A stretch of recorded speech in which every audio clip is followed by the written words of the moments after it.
Hey y'all. Who gonna start it off? Well, I guess I can start it off. Good evening, everyone. Welcome to the Vibelytical show. Brandon and I are here for the very first time in person to do this live. In the flesh, doing the live show. We are so excited that we are here to do this in person. We're just doing a pop-up to kind of see how we look in person doing this, because we're so used to doing this, from my home, and Brandon's here. So we just kind of wanted to see how things looked. We are going to talk to you all for about 30 minutes, not too long. We ain't going to be on long, but we just kind of wanted to see how this dynamic was. Like, we're literally sitting next to each other. Right. We were both a little bit nervous, like, oh Lord, how we gonna look through this? Right. But we're excited. So we're just gonna get on here, see how y'all are doing. But we wanted to see how the camera angles were, the lighting, all that stuff, because we will be back on Saturday to talk about why we tell stories. I'm looking forward to discussing that topic with you all. Definitely. And so at 1 p.m. At 1 p.m. So what time we in? Eastern? We're Eastern Standard Time. 1 p.m. Yes. I put it on the graphic. Yeah, it's on the graphic. So we'll be right back.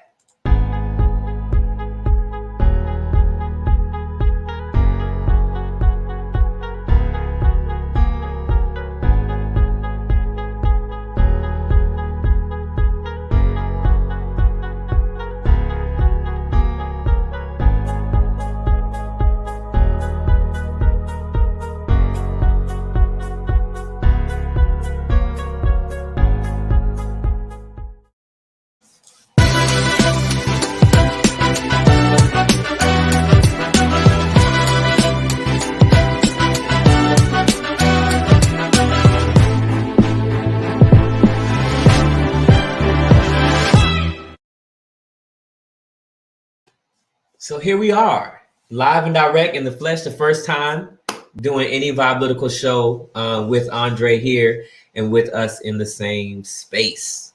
So as we said before, we went to the countdown, our little music to get you ready.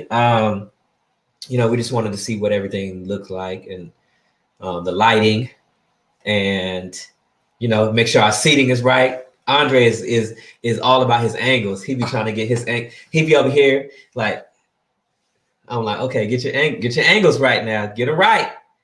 I'm excited about why we tell stories, and we got some good stuff for you, and always tying it into the current events. I'm sure some people we see.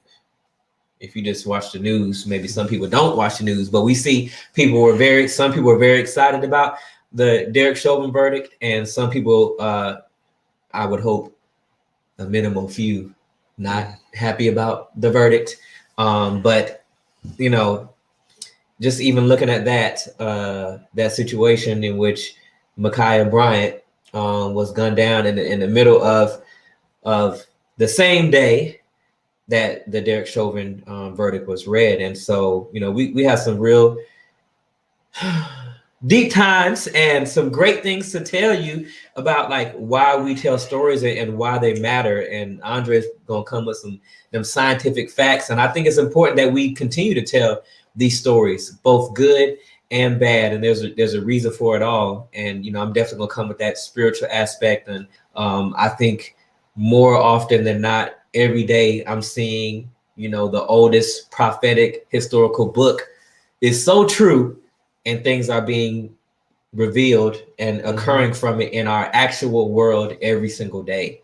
So yeah, and I'm not going to get too deep into the topic of why we tell stories, because that'll be ready for Saturday. But I want to kind of go back to the Derek Chauvin trial just a little bit. One thing that I want to kind of highlight is the stoic look that he had on his face when, and it made me wonder, like, does he even care, or what's going through his mind? And I was telling Brandon offline, I felt like his soul left his body. I was really blown away at just how calm he looked. Like, it felt like all of his actual emotions were out of it. Yeah. Very plain. But then I found out yesterday or today, I can't remember, but there was, I think it was yesterday, saying that he's on suicide watch now. So maybe he tried to look strong during the trial, but now that he's locked up, now he's on suicide watch.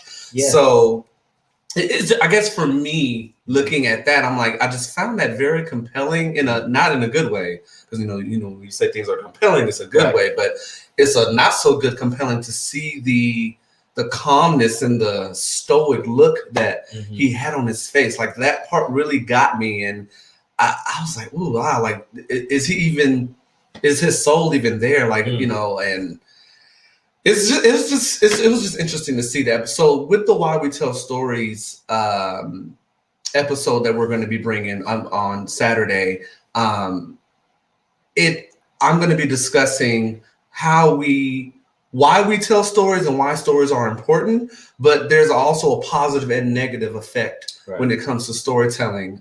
So I'm going to go into the science behind it and a lot of the research that Professor Lombroso did. She's at Princeton University. Shout out to her.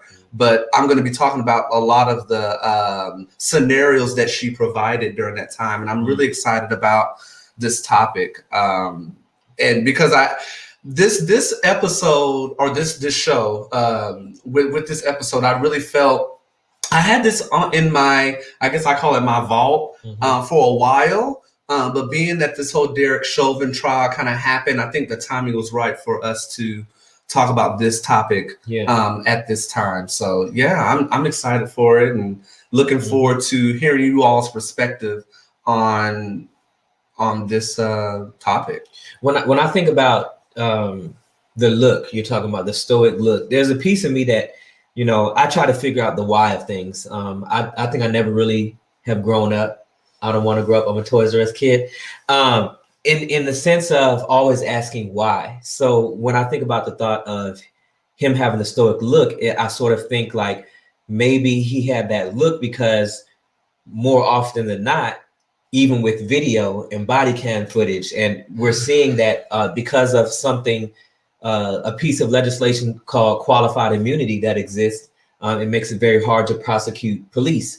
And cases have to match, previous cases which were prosecuted where the police officer was guilty in order for that current police officer who committed a crime to be, prosecuted for his or her crime as well.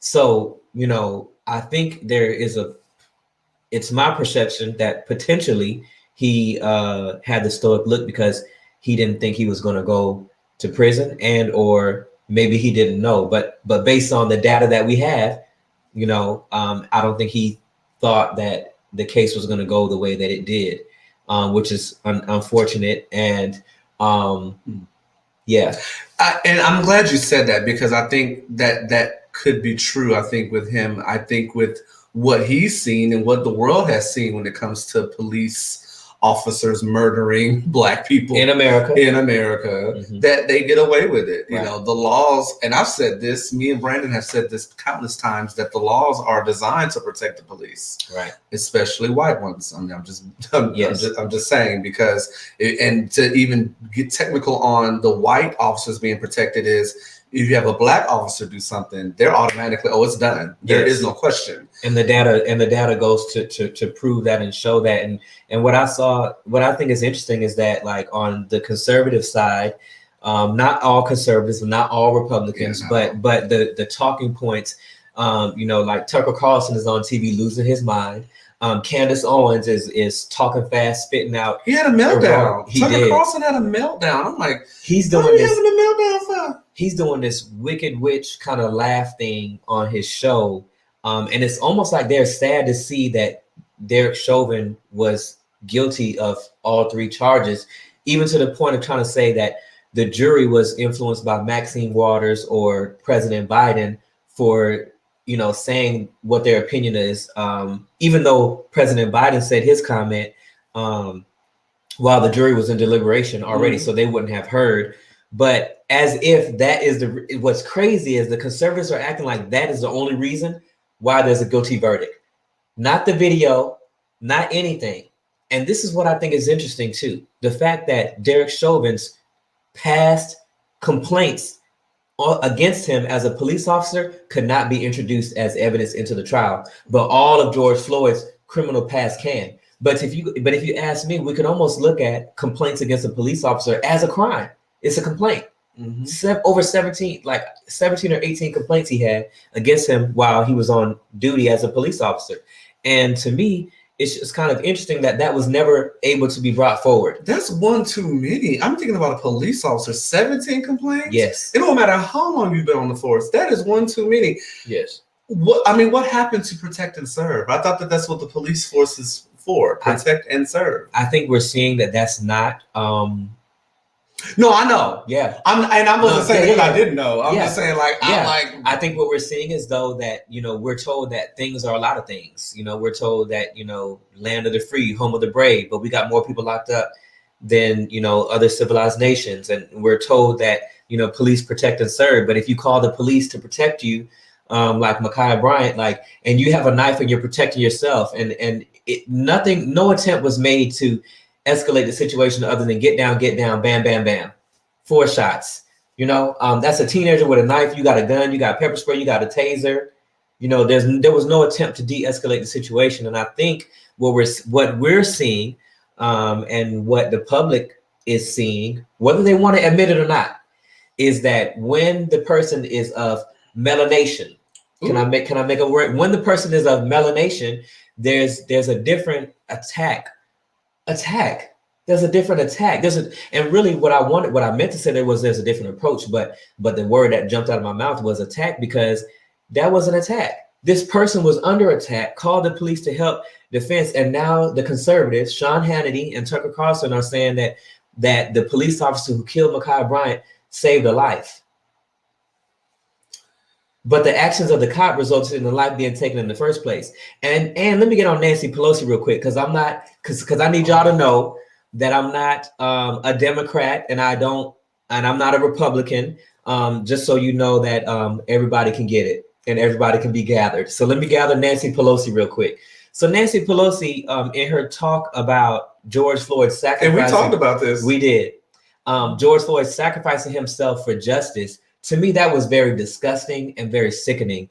And to me, it's very sad. Now, let me preface what I'm saying. I am a person who believe that Derek Chauvin was guilty of all those crimes, and I'm glad that he was charged and he's guilty for those crimes. However, I do also feel sad that is how low we are in America right now. Mm-hmm. That because he went to jail, that's not justice.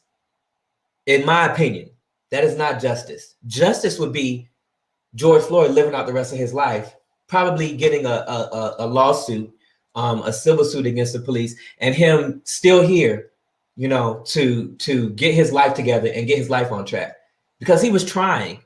And it's just crazy, how I'm starting to feel that there's no empathy for people who look like us. There's no empathy when the police get on the scene. It's like, eliminate the threat, instead of let me talk and think about this. So the officer shot Ma'Khia Bryant in the midst of the Derek Chauvin trial, in the midst of, it's funny because they talk about, and I know I'm ranting, so you jump in at any time, but they talk about the protests and stuff, but they never talk about the reason why the protests happened in the freaking first place. The protests are happening because terrorists are in our communities. And guess what? The saddest part is, Elie Wiesel has some amazing quotes, and he's like, you have to take sides. Neutrality helps the oppressor. He was like, at the moment in which you see somebody being persecuted or oppressed, the rest of the world stops. And I'm paraphrasing, but that moment becomes the most important moment ever. And so in America right now, I wish everyone would just take a deep breath and just really process and realize, what if that was your daughter? What if that was your sister? What if that was your relative? Would you feel different? Would it be different if George Floyd was a white man? Would he have done that to a white man? Would Derek Chauvin have felt threatened? What was in his spirit and his soul that caused him to do what he did on the scene, and then have a stoic look? And then, for the officer child who was like, don't do drugs. What made him say, don't do drugs? As if, you know, he was doing drugs in the moment and you caught him doing drugs. They didn't know. They didn't know what was going on with him. He died over, he was murdered over alleged $20 bill. Alleged counterfeit $20 bill. Alleged, because we don't know. Only those three know. Then you know, black folk, we're not even safe in uniform. I was going to bring that up next, but I want to talk about Nancy Pelosi too. Okay, go next. Because I brought that one up to you. You did. I know you saw it probably before, I did, but yes. I brought it up to you just in conversation, and I was deeply disappointed by Nancy due to, and I threw shade at Nancy. Yeah, because I was like, yeah, that $121 million net worth got to her head. Yes. Something happened, because for me, I'm thinking, I don't know what her intent was. I don't know if her intent. Well, I don't know what her intent was, but it didn't land well because this man was murdered. Right. I felt it was very, very, very disrespectful to the family. Yes. And actually any black person at this point to sit there and say, oh, well, yeah, your death, your murder is going to bring justice now. Like that part didn't make any sense to me. Right. And I'm looking at like, girl, like, yeah, that's your $121 million net worth talking because you're not making no sense. Right. And there was a black woman that was behind her. I don't know if you saw the black woman with short haircut like mine. And she was, I was trying to feel her out. I was trying to be like, is she just going like, yes, because she agree, or just because I know I'm on camera and I'm just going to go along? Like it really, it just tripped me out seeing that. And I was just deeply disappointed in Nancy. And I told Brandon, y'all, that honestly, Nancy was better off not saying nothing. Right.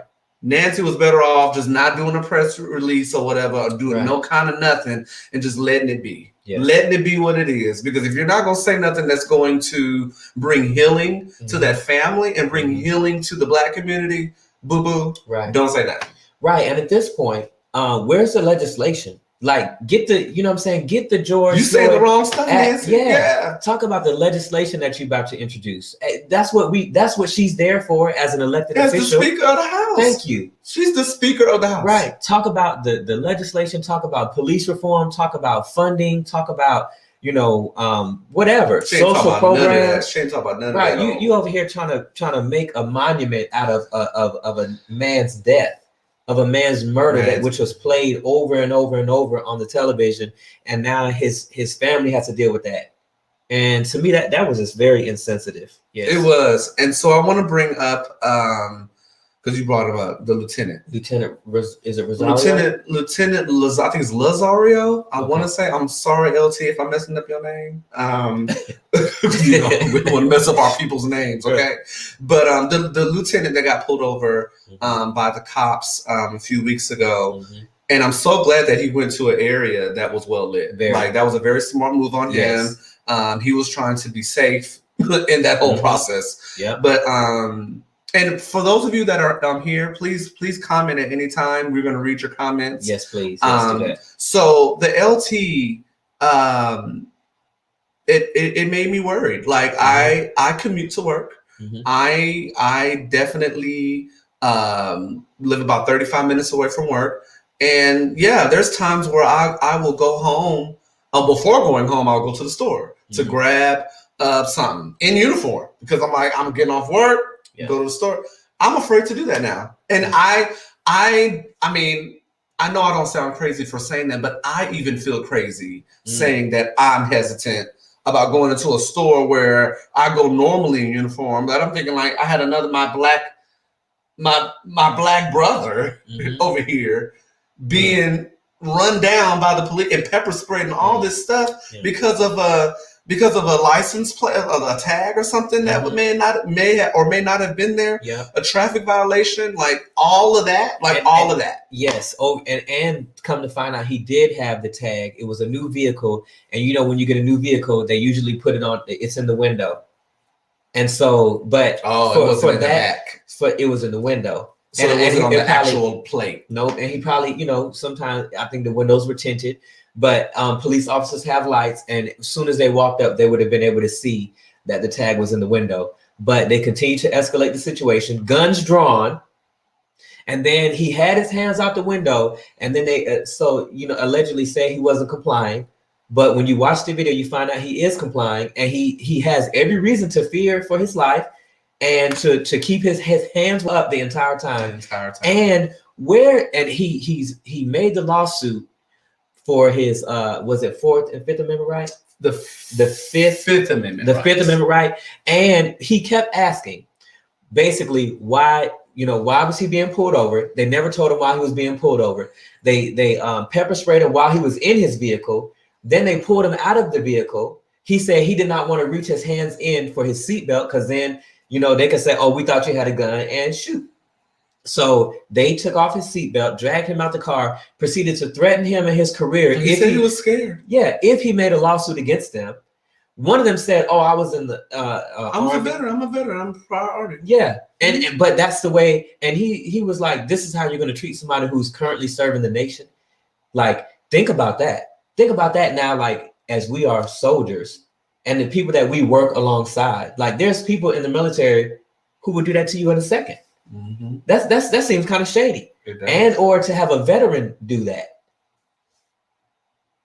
So it's just kind of a crazy situation in which, I think that people love to get emotional and wrapped up with stuff, I think for the people who don't, and I'm mainly speaking for the people who don't want to acknowledge police brutality, they get emotional and wrapped up, and police have a hard job and Blue Lives Matter and all this stuff. But what they're not looking at is what if that was their relative? Would they really say it's okay? No. If that was their sister or daughter, that Ma'Khia Bryant is dead, if that was their sister or daughter, would they really say, or if that was their friend's sister or daughter, would they really say it was okay and the cop had no other choice? A knife can be a lethal weapon, but in this situation, right, you come upon a situation, he said, get down, 4 shots. First of all, why do you have to shoot 4 times? First of all, why do you have to shoot at all? First of all, why he don't have pepper? He has pepper spray, in which the pepper spray. How far would you say the officer was from Lieutenant Rosario? He was kind of far. He was far, and that thing shot. It was bright orange, and it shot out pepper spray. Get control of the situation. And you want to know what bothered me even more was when he actually said, "I'm scared," and that man said, "You should be." Right. Instead of what did I say earlier? Protect and serve. Right. So. You're telling me that I should be afraid. So now you have set the tone even more. So it was already set anyway with police. But now you've added it even more by saying, oh, well, I'm supposed to be nervous. So every time I see a cop as I'm at the gas station or anywhere, I'm supposed to automatically be afraid now. Mm-hmm. Yes, and you set the tone for that. He set the tone for that. And I think, okay, like, why did he really say that? There was a white man in Arizona who was shot by a police officer, and that police officer, it was a white police officer. And probably if you watch our show, there's maybe a chance that you've seen this video before. Because we've talked about a lot of police brutality. We talked about every case that came up so far since Ahmaud Arbery. And since then, think about how many people have been shot and killed by police. Which the police who killed Ahmaud Arbery, they were prior police. They were prior police, yeah. Well, one of them was retired, yeah. So when I look at, I got off track there. What was I doing? Well, I think you were comparing it to the LT. The fear for, I guess the fear part. Mm-hmm. Yeah, like the fear part, like you should be afraid. I think, I was talking about the white man in Arizona. You could clearly see in that situation, and I think in this one, there was an attempt. When you look at the video of this video, I'm gonna describe it to you, and then you will know if you've seen it or not. But it looked like Call of Duty. So the body camera, is like right here, and he got the scope on the weapon and everything, and they're in the hotel room. The hotel hallway. And he tells the guy to get down and crawl towards him. And so the guy's crying, and you could tell, like, by the way that the commands are coming and the response, and I could feel it. I don't know, maybe because I'm a spiritual person, but I could feel what he was trying to do. He was trying to break the man's spirit. He did eventually break the man's spirit. And like, he was crawling towards him, and I think his pants were falling down. Mm-hmm. And so he reached back to like pull his pants up a little bit, and the officer shot him about 10, 11 times. And so when I look at the situation with Lieutenant Lazario, I think it's Lazario. When we look at that situation, to me, it was an attempt to break his spirit. You should be afraid. Like he acknowledged that he was in fear of his life, and he did what he was weeping. He was weeping, right? And all that. He was weeping, and he thought he was about to leave. Right. That's the world. And he has it's very unfortunate, but he has every right to think that. Do you know? I think in Massachusetts, it's legal for a black man to run from the police. I think in Massachusetts, they said it's fully legal for a black man to run from the cops. Considering all, said black man. I think it did. Yes. Ooh. I'm gonna find it. Yeah, I'm gonna find it. Yes. Because and that's what was reported, at least that. Yeah. Because when you look at the situation, like, it is what it is. And I do want to say this too. There was another case, another white man, because I have to, in order for me to be a centered person and to have peace in my life, like, I think I started to learn something. Issues, I feel that police brutality, they put the black face on it. By that, I'm saying they make it look only as if it's a black issue. And if it's only a black issue, you know what I mean? They can be like, well, what is it about black people that they're always being killed by police? Right? Like, follow where I'm going with this. Yeah. If you make it like police brutality, it majority happens to African Americans or brown people, Latinos. If you make it look like that, then now you can say black people and Latino people commit the most crimes. Right. So we can. That's what the conservative media does. See, so you're right. But I'm like, let me research. Everybody has a computer in their pocket. I'm like, let me use and get my knowledge up, and I really identify this issue of police brutality. And I found out that it happens to white people, actually, a lot more than people would like to think. In 2016, I think his name was Tony Tampa in Dallas. He was killed a lot like George Floyd. They kept tasing him. He also called out for his mom. I'm like, that's how you know when somebody's starting to die and losing their mental faculty. And the cops were on tape laughing about it. They were literally laughing about it, and that was a white man. But as long as, and it just makes me wonder, what was the reaction? And I'm wondering what the reaction was from folks that were so anti George Floyd or against George Floyd. What was their reaction when they found out about the white person? Because I already told you about my friend on Facebook friend, because he's not a friend, he's a Facebook friend that said that called George Floyd George Counterfeit Floyd. Yes, basically saying why is the media making this such a big deal? Yeah, and it's like, okay, well, yeah, and this is a human life that's gone. Yep, and that's what Candace Owens was saying. And I think, you know what, if to bring it to something good. Because on the show we always want to uplift and edify, and we did get real heavy. And we was just doing a pop-up, we was just trying to. But I ain't gonna apologize for it. Oh no, I know. And you know what's different? What's different about us being here? Like, I can feel your energy, and like it's a more passionate and like powerful thing. Like doing the show together. Like, do you feel that? Well, yeah, being in person doing it is good, because we can have our dialogue looking at each other, and then, but we just can't forget about the people watching too, because this is our first time, so we don't want to forget about No. Can I take it? I'm taking it deeper. Okay. I'm saying like I can feel your energy and your spirit, like when you say things, and like it's magnified, it's powerful. I feel like doing the show together in person is a powerful thing, more powerful than just looking at you on the screen. Oh, okay. So I agree. Which, hey, when we go on tour, you know what I'm saying, y'all could come and then be with us and do the show with us and stuff. But to take it to something positive, what I can say about the George Floyd thing is the people who were there. It was interesting watching the trial how the defense witness was trying to make it seem like it was an angry mob. But to see that, look at the demographics of the people who were there and the people who stopped, from old to young, and how everybody knew, from the 9-year-old girl who took the stand and testified, everybody knew that what the police officer was doing wrong, was doing what was wrong. That you know what I'm saying? That they should stop and take the time out of their day to record, say something, do something. You know what I'm saying? Like, to me, that says a lot about our society and about the fact that society values human life probably more than the police. Society values human life more than police officers do.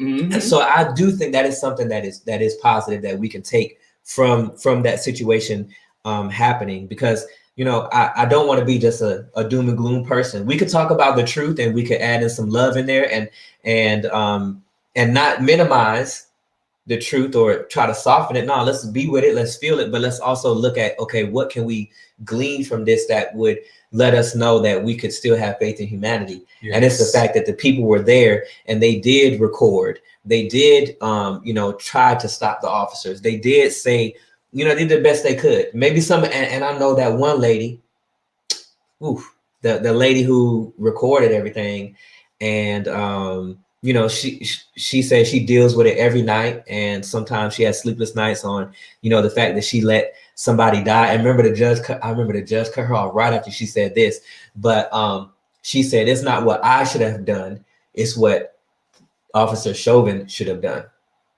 And I thought that was right. That was powerful. So that's something positive that we could take from it. There are humans out there who still have empathy. They may not just be police officers, and for the sake of police officers, I'll say every officer is not bad, but I just want to know where the good ones at. Where's the good ones at when we need them to stop these things? What about the 3 officers who were also with Derek Chauvin? I know they were junior officers and maybe just out of training, but training ain't going. You can't train empathy. Yeah, because I feel like those other officers, even if they were junior officers, or they could have been like, okay, can we not have his? I mean, right. He's on the ground, he ain't moving. Yeah. What, 9 minutes and 29 seconds? Like that time will never leave my mind. Like it just won't. Mm-hmm. But yes, I definitely appreciate you saying that, because I feel that when it comes down to empathy, and I will say this too, I don't want you all to think that we're attacking conservatives either. Mm-hmm. I know conservatives right now that definitely do not side with and they're not anti-George Floyd or calling him George Counterfeit Floyd. So I want to make sure that we're clear on, we're not attacking every single conservative. You have your conservative values and your conservative views are perfectly fine. Mm-hmm. We're talking about a human life. Right. The human life is important. So regardless to where you sit politically, and that's the important piece. Mm-hmm. So where you sit politically should not have anything to do with you having having empathy. Right. We're not saying conservatives don't have empathy and liberals do. We're saying that as a human being, you should have empathy. And I personally know conservatives that recognize wrong is wrong, and they have actually said things and went against the grain, because and they've lost friends because they were defending this murder that took place. So I just want to put that out there. Yeah. And I can say too, when I was talking about it, I'm talking about the talking heads. Yeah, the talking heads. The Candace Owens, the people who are trying to shape the public narrative or shape the conservative narrative. Because what we're finding, when I look at the political arena, the people who are shaping the narrative are not the people with the values. They're not the people who represent what the people at, I would say, the bottom, but I don't mean the bottom. I just mean the people who are not the influential people, the people who are not on the news, the people who are not the politicians. I think there is a definite separation between a conservative person and a Republican person and a political or talking head. But I do think that gap is closing, because the things that they're asking for people to participate in is, I think, a detriment or hypocritical or it's contradicting. Yeah, it's contradicting. Like having empathy for human life, because the Tucker Carlson's, the talking heads, the political conservative people are trying to say we need more policing. We need, the police did the right thing, this kind of thing. So that the police can never be wrong, and they have a hard job. They have, like constantly representing the people who are doing the murdering and the killing. So I do think that gap is sort of closing. Yeah. I think, and honestly, I think we can wrap it up on this, because we were supposed to be on for 30 minutes, but I will say, to wrap up, my comment is that I do believe that with this George Floyd trial, finding Derek Chauvin guilty is going to open more conversations up, and actually, I hope that and pray that it does bring to legislative change and revising the laws that are given to the police force. Yeah. So that's what I'll end it on. Yeah. For me.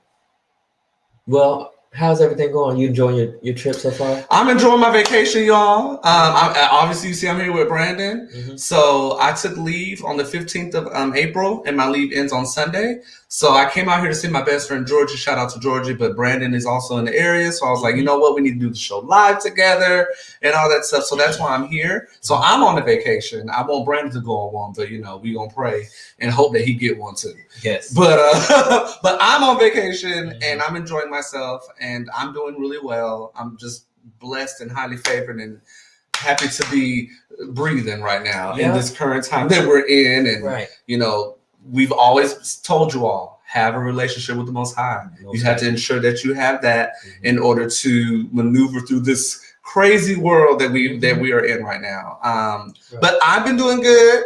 I'm looking forward to Saturday to talk about why we tell stories. But yeah, I've been good. I've been holding on and just being a support system for friends, and that's doing what I'm uplifting and edifying. That's what we do on the show. So. Hey, that's what we do. Yeah, I'm doing well as well. It's a lot of work going on right now. A lot of changes in the military as far as and the Army as far as equal opportunity.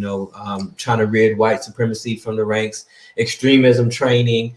We're doing a lot of surveys, so I'm a busy person, but I'm managing it all, and prayer definitely helps.